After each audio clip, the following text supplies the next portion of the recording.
हजरात मोहतरम, सऊदी अरब लाचार और बेबस कितना है आप इतना समझ लीजिए, बस इतना समझ लीजिए। कल तक ये अमेरिका के साथ था और बड़ा खुश था कि चलो जो भी है वो अमेरिका के साथ है, ईरान के साथ नहीं हो सकता चाहे कुछ भी हो। फिर हुआ क्या, आज की ताजा जानकारी जान लीजिए।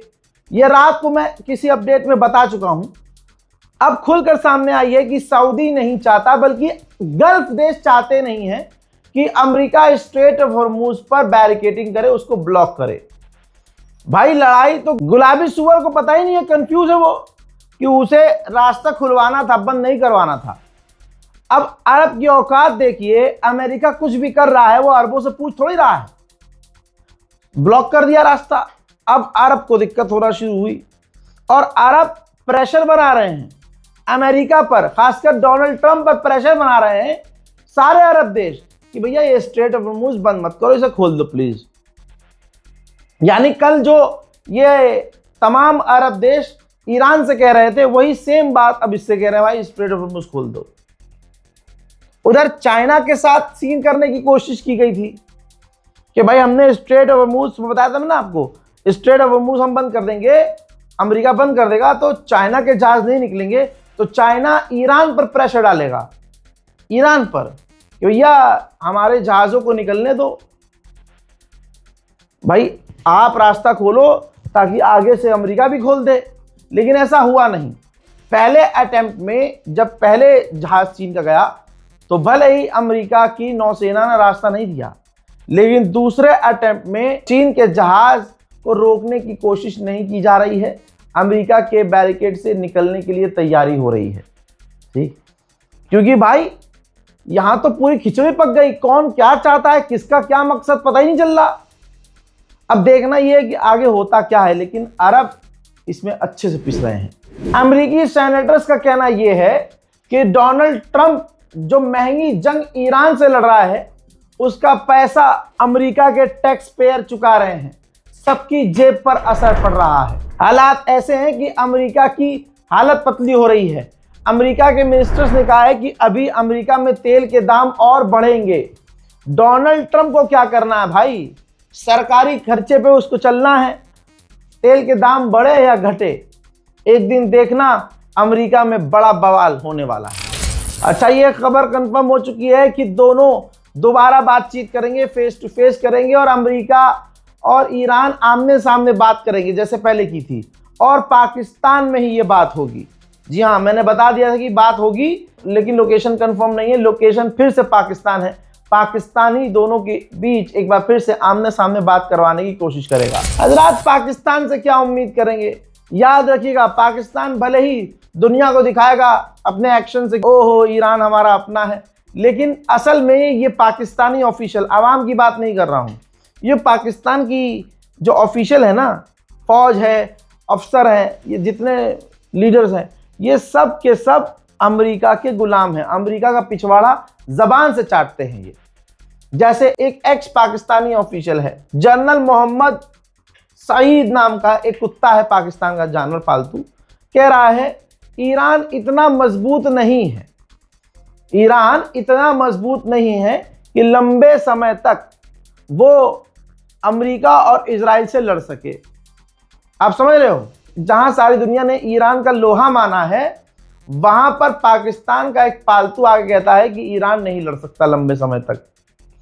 दुनिया के हिसाब से, सुन मेरी जान, सुन पालतू कुत्ते सुन, दुनिया के हिसाब से, तेरे हिसाब से तो ईरान 7 दिन भी अमेरिका और इजराइल से नहीं लड़ सकता था, लेकिन हो गया ना 40 दिन से ऊपर।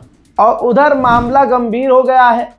टेलीग्राफ ने अखबार में लिख दिया भाई, और यह अखबार ब्रिटेन का सबसे बड़ा अखबार है, जिसमें उसने वो ट्रंप वाली जो गलती, जो ट्रंप ने पोस्ट किया था, जिस पोस्ट को उसने डिलीट कर दिया था, जिसके अंदर वो अपने आप को जीसस बता रहा था, हजरात मोहतरम अखबार में छाप दिया गया है ब्रिटेन में कि ट्रंप अपने आप को जीसस की तरह से प्रेजेंट कर रहा है। स्टंट, उसका ये नया स्टंट है।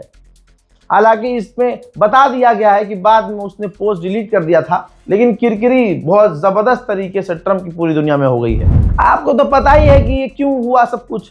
भाई पॉप के खिलाफ बयान दिया गया। पॉप ने अपने धर्म के हिसाब से, क्योंकि भाई धर्म के हिसाब से बयान क्यों देना था भाई, सबसे पहले अमेरिका ने, इसी डोनाल्ड ट्रंप ने ऐलान किया कि ये जो ईरान के खिलाफ जंग है ये ईश्वर की जंग है, गॉड ने मुझे भेजा है आपकी मदद के लिए, और जो भी जंग को लड़ेगा वो प्रभु के लिए लड़ेगा, गॉड के लिए लड़ेगा। समझ लो आप। ये बात जब पॉप को पता चली तो भाई जब तुम धर्म वाली बात कर रहे हो तो सबसे बड़ा उस मजहब का जो धर्मगुरु है वो तो बोलेगा, इंटरफेयर करेगा। उसने मना कर दिया कि नहीं ये धार्मिक जंग है ही नहीं, धार्मिक जंग। उसने ये नहीं कहा ट्रम्प गलत है, ट्रम्प आतंकवादी है, ट्रम्प वॉर क्रिमिनल, नहीं।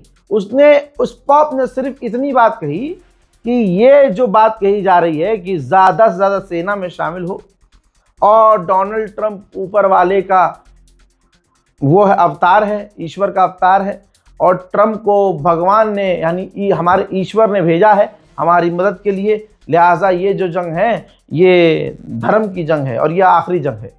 ऐसा कुछ नहीं, ऐसा कुछ नहीं है। बस उन्होंने धर्म की बात को फैक्ट चेक कर दिया।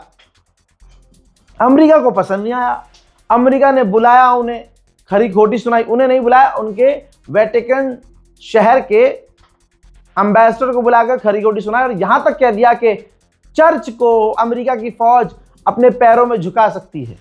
कानून है एक ऐसा पुराना जिसके अंतर्गत उनको याद दिलाते हुए वेटिकन सिटी को कहा कि अमेरिका की पावरफुल फौज जो चाहे करवा सकती है, और आप अमेरिका के राष्ट्रपति के आगे नहीं रह सकते, अमेरिका जो कहेगा आपको वो मानना होगा। ये चीज और बुरी हो गई, लोगों के अंदर और गुस्सा कि अच्छा धर्मगुरु को धमका रहा है ये।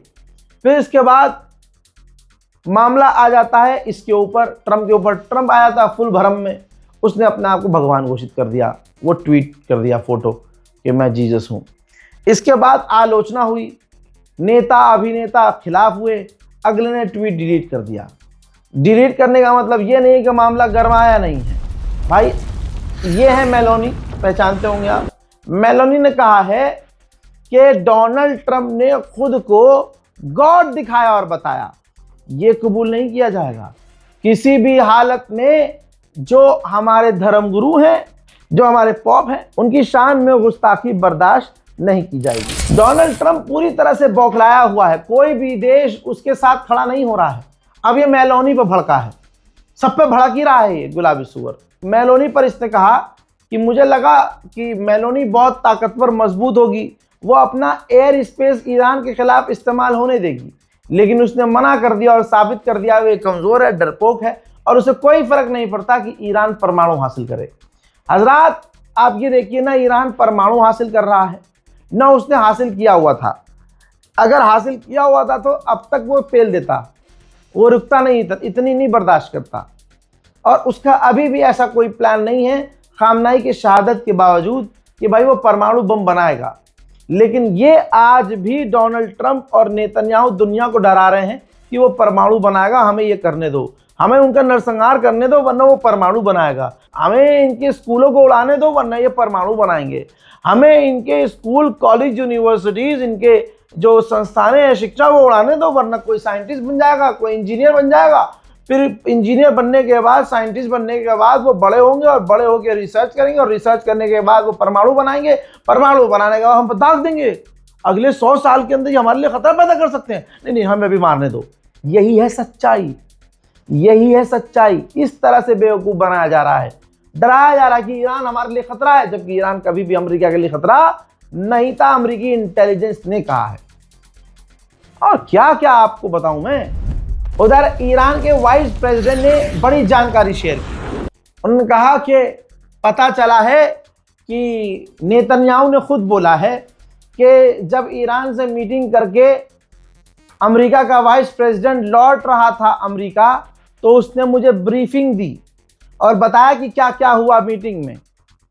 तो आप ये सोचिए, अब ये ईरान कह रहा है, तो आप ये सोचिए कि एक ऐसा देश जो काफ़ी पावरफुल मानता है अपने आप को, वो आज के दौर में सिर्फ दूसरे रिजीम के लिए यानी इजराइल के लिए ब्रीफिंग देता है हर दिन।